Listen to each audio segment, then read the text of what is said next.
دا انور چې کله غروب شي نو دا کم خوا ځي، کم ځای ته ځي؟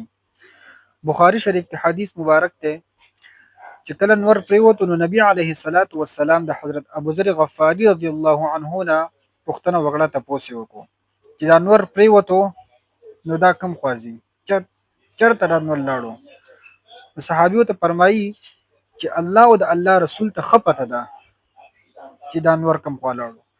نو نبی علیه الصلاۃ والسلام ورته وفرمیل چې دا انور کله غروب شي او دی پریوځي نو دی د عرش لاندې لاړ شي او هلته سجده وکړي الله سبحانه وتعالی ته، چې سجده وکړي او د دوباره راختو اجازت وغواړي نو الله ول اجازت ورکړي چې لاړ شه دوباره راوخېږه.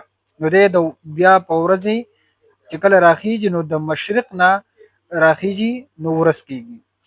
او نبی علیه الصلاۃ والسلام وفرمایل چې هغه ورځ هم نږدې ده چې کله به چې په هغه ورځ به د انور غروب شي، د انور به پریوځي او دی به په خپل معمول سره لاړ شي د عرش لاندې به سجده وکړي.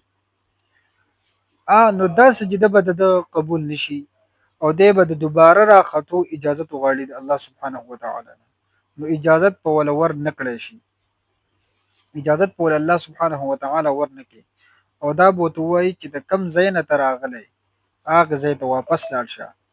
نو دا انور دا خو د مغرب نه راغلی، مغرب کې د غروب شي نو د مغرب نه راغلی نو الله به ورته ووایي چې واپس لاړ شه، نو دی به مغرب ته واپس لاړ شي او د مغرب نه به راوخېږي.